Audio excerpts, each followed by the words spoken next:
यदि किसी संख्या के 85% को यदि किसी संख्या के 85% को 75 में जोड़ा जाए तो परिणाम स्वरूप वह संख्या स्वयं प्राप्त होती है। वह संख्या है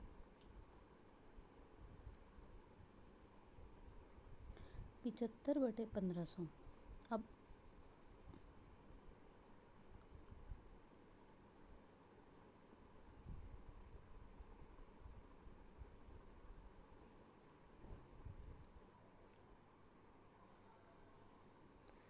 किसी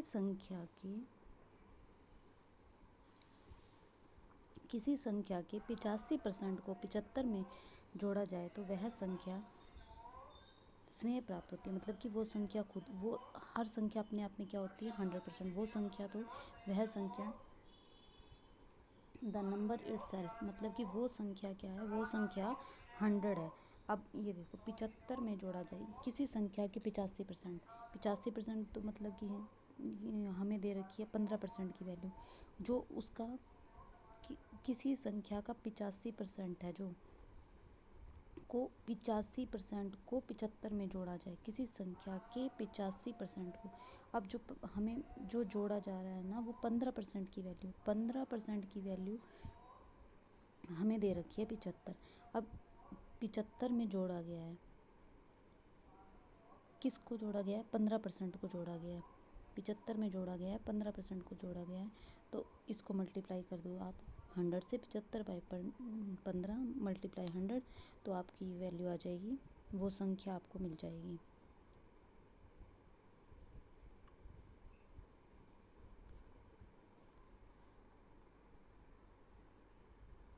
यदि 930 को एक संख्या में जोड़ा जाता है तो संख्या स्वयं का 444 से 4/9% हो जाती है। तो मूल संख्या हमें बतानी है। अब ये देखो, इसको आप कैसे सोल्व करेंगे। अब वो कहता है कि यदि 930 को एक संख्या में जोड़ा जाता है तो वो संख्या स्वयं का इतने % हो जाती है। तो मूल संख्या बतानी है हमें। अब पहले हम इसको देखो कैसे करेंगे। ये वैल्यू आएगी 400%, किसके इक्वल होता है, 400% इक्वल होता है 4 के। और 44 से 4/9 किसके इक्वल होता है, 4/9 के।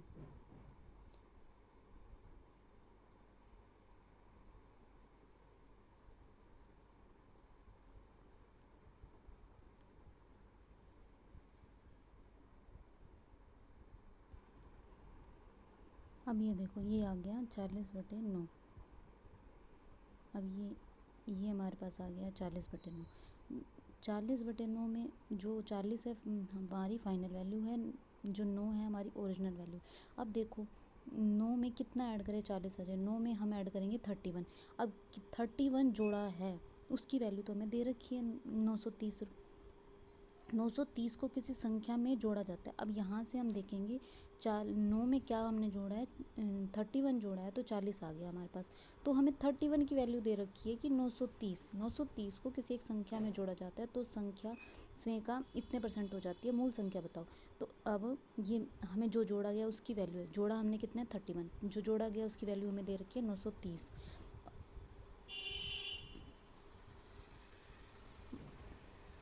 और मल्टीप्लाई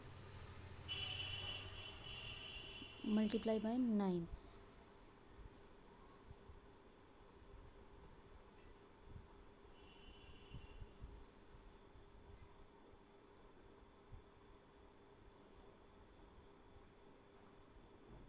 अब देखो यहाँ क्वेश्चन में ये बोला है कि मूल संख्या बताओ। मूल संख्या हमारे पास क्या है, 9। तो मल्टीप्लाई यहाँ करेंगे हम 9 से, ओरिजिनल नंबर से मल्टीप्लाई करेंगे। अगर कहता कि फाइनल वैल्यू बताओ तो हम 40 से मल्टीप्लाई करते। अब मूल संख्या पूछिए तो हमें 9 से मल्टीप्लाई करना है।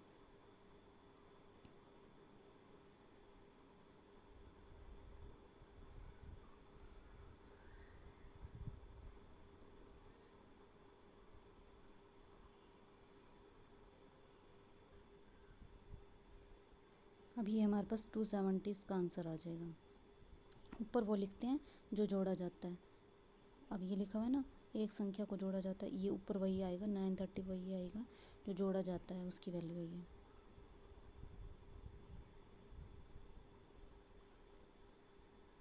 अब ये देखो नेक्स्ट में क्या दिया हुआ है, यदि 21 को एक संख्या में जोड़ा जाता है, एक संख्या में जोड़ा जाता है तो संख्या स्वयं का इतने % हो जाती है, तो मूल संख्या बतानी है।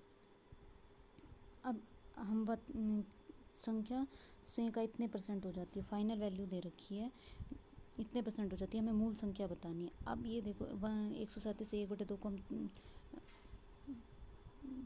तोड़ेंगे तो क्या आएगा इसका, 100% की वैल्यू 1, 37 से 1/2 की वैल्यू 3/8, और यहाँ से आ जाएगा हमारे पास 11, ये आ जाएगा 11/8। ठीक है, अब 137% दे रखा है हमें। अब वो कहता है कि ये किसके इक्वल है, 137 से 1/2, सॉरी यहाँ एक ये आएगा 137 से 1/2% किसके इक्वल है, 11/8 की। 11 8 हमारी ओरिजिनल है, 11 हमारी फाइनल वैल्यू। अब वो कहता है कि ये कितना जोड़ा जाता है, 8 में कितना जोड़ा गया, हम 3 जोड़ा गया। जो जोड़ा जाता है वो हम नीचे लिखते हैं, जो जोड़ा जाता है वो नीचे लिखते हैं, और जो जोड़ा गया है उसका मान ऊपर हमें दिया हुआ है। यदि 21 को एक संख्या में जोड़ा जाता है, अब जो जोड़ा गया है उसकी वैल्यू दे रखी है हमें 21।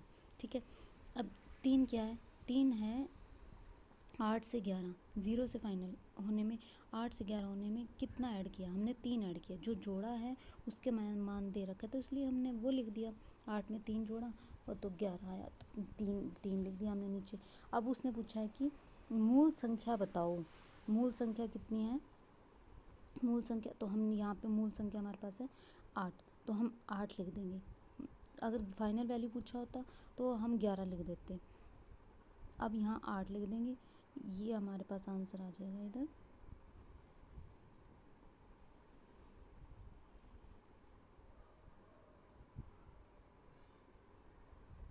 ये 56 हमारा आंसर है। ठीक है, आप इसको सोल्व कर लेंगे।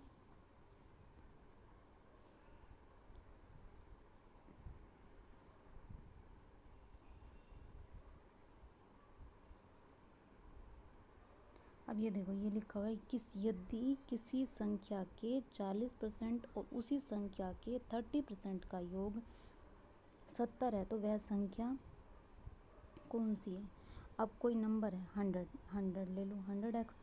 अब वो कहता है कि उसका 40%, उस संख्या के 40% और उसी संख्या के 30%, इसका 40% निकालेंगे तो 40x आ जाएगा, 100 का 30% निकालेंगे तो 30x आ जाएगा, और वह संख्या बतानी है।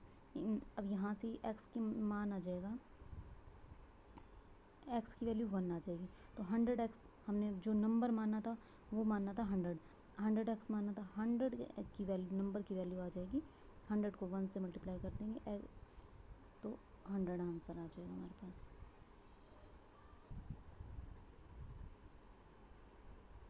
अब इस क्वेश्चन को ऐसे भी कर सकते थे, किसी संख्या के 40% और 70%, उसी संख्या के 30% का योग 70 है। अब हमें योग की वैल्यू किसकी दे रखी है, 40 और 30, इनके सम की वैल्यू दे रखी है 70। ठीक है, और तो वह संख्या कौन सी है, तो वो संख्या 100 मान लेते हैं। अब यहाँ से देखो ये कट गया, ये 100 आपका आंसर आ गया। ये ऐसे भी कर सकते थे। अब ये हमें 40 + 30, किसी संख्या के 40 और 30 का योग दे रखा है हमें 70, 40 और 30 का योग दे रखा है 70, 40 और 30 का योग दे रखा है 70। अब वो संख्या क्या है, अब वो संख्या बताने, अपने आप में 100 है। अब इसको कट कर देंगे तो 100 हमारा आंसर आ जाएगा। सीधा इसको ऐसे भी सोल्व कर सकते हो आप। अब इस क्वेश्चन में देखो क्या कह रखा है, P का वेतन Q के वेतन का 30% और Q का वेतन R के वेतन का 20% है। ये P का वेतन क्या है, Q के वेतन का 30%, और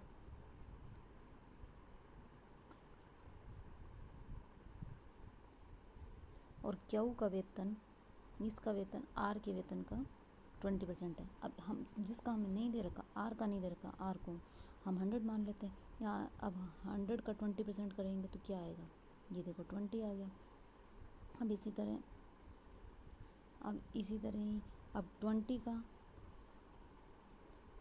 30% करेंगे तो क्या आएगा, ये आ जाएगा 3 2 6 आ जाएगा।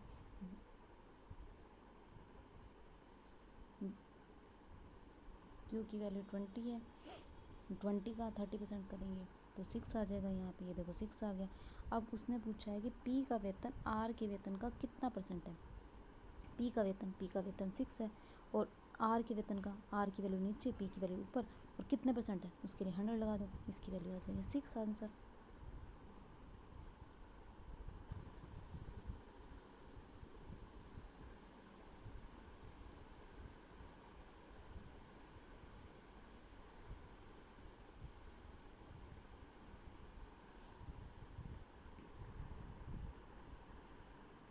अब ये है नेक्स्ट क्वेश्चन देखो।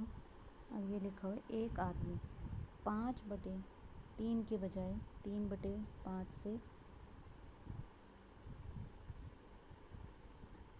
एक संख्या को 3/5 से गुना करता है तो उसके परिणाम में प्रतिशत परिवर्तन का पता लगाएं। तो ये देखो 5/3 ओरिजिनल है और ये 3/5 जो उसने गलती से गुना कर दी। और अब इनको क्रॉस मल्टीप्लाई करनी है आपने। ये आ जाएगा 25/9 आ जाएगा। एरर निकालना है आपने, कितने का एरर है, कितने की उसने कमी आई उसमें। 25 में से 9 गया 16 की कमी आई, किस पर आई, 25 पर आई। और 100 से मल्टीप्लाई कर देंगे 64%। उसमें उसके परिणाम में जो प्रतिशत परिवर्तन हुआ वो 64% हुआ।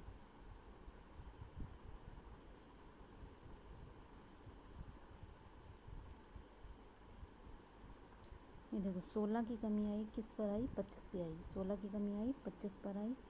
और इसका 100 से मल्टीप्लाई करके एरर परसेंट निकालने के लिए तो हम क्या करेंगे, ये 64% हमारा एरर आ जाएगा।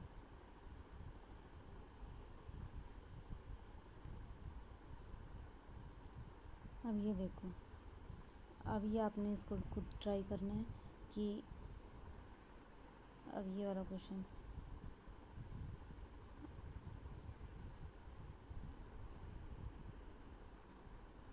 नेक्स्ट देखेंगे। भाग का एक प्रश्न हल करते समय प्रांजल ने गलती से भाज्य के रूप में एक संख्या ले ली जो मूल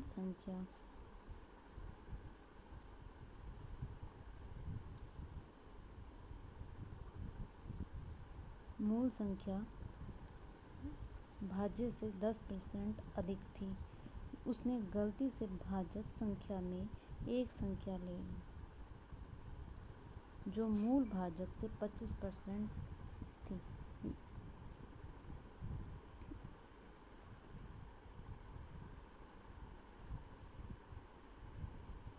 यदि भाग के मूल प्रश्न का सही भागफल 25 था और शेष 0 था तो यह मानते हुए कि उसकी गणना में कोई त्रुटि नहीं है, प्रांजल ने कितना भागफल प्राप्त किया।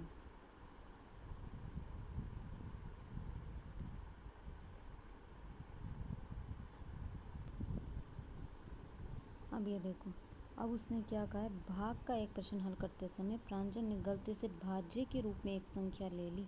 भाज्य जो अब ये बीच वाला होता है, भाज्य गलती से एक संख्या ले ली, हम उस संख्या को 100 मान लेते हैं। भाज्य होता है ना बीच वाला, भाज्य इक्वल टू भाजक गुना भागफल प्लस शेषफल। भाज्य इक्वल टू भाजक गुना भागफल प्लस शेषफल।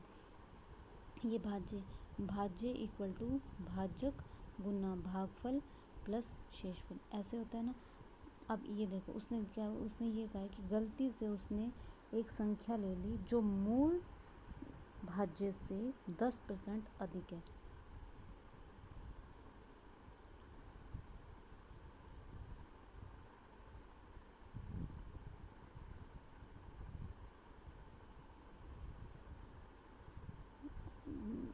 दस परसेंट अधिक है और उसने गलती से भाजक संख्या में एक संख्या ले ली जो मूल भाजक से 25% अधिक है।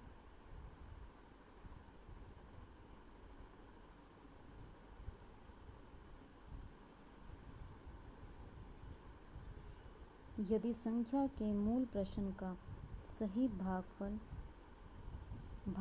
25 और शेष 0 है। ये देखो इसका, अब जो उसने मूल संख्या ली थी ना, अब इसका तो सही भागफल तो 25 है और शेष 0 है, ठीक है।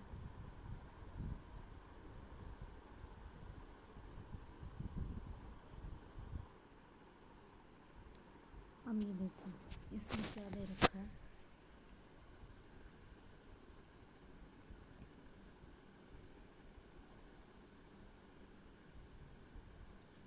भाग का एक प्रश्न हल करते समय प्रांजल ने गलती से भाज्य के रूप में एक संख्या ले ली जो मूल भाज्य से 10% अधिक है। इसने ली, ये देखो, इसने ली क्या ली, एक संख्या ले ली जो मूल संख्या से मूल भाज्य से 10% अधिक है। इसका भाज्य प्रांजल ने संख्या ली, ये मूल भाज्य हमने मान लिया 100, जो प्रांजल ने जो संख्या ली उससे 10% अधिक है, इसका कर लो 10%, 110 आ जाएगा। ठीक है, अब वो कहता है कि ना, यहाँ पे क्या है,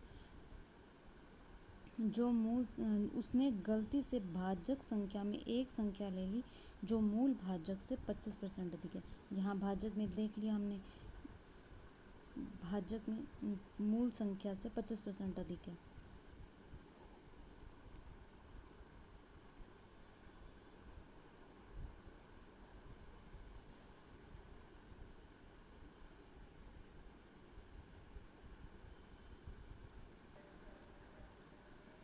अब इस लाइन का मतलब देखो क्या है, जो उसने गलती से भाजक संख्या में एक संख्या ली है जो मूल भाजक से 25% अधिक है।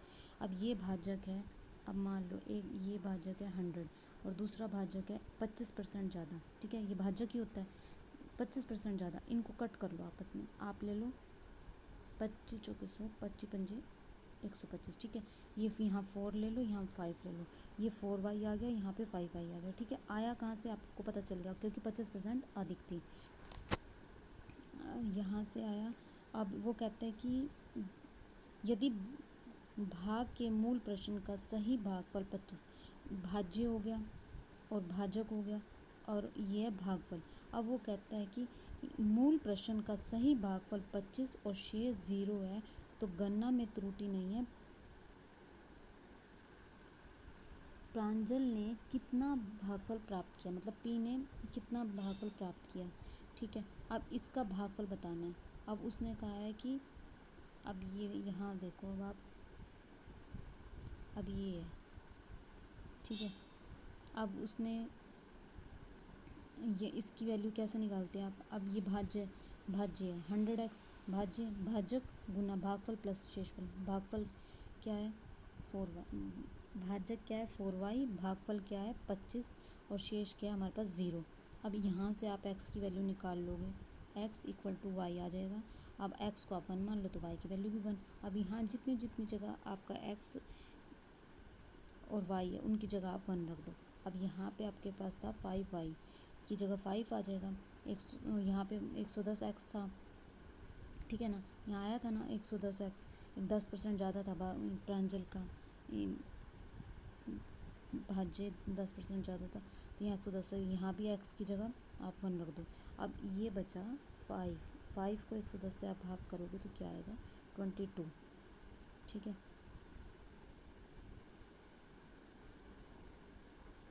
और यही आपने बताना था, p का भागफल बताना था, तो p का भागफल ये आ जाएगा, भागफल 22 इज़ आवर आंसर।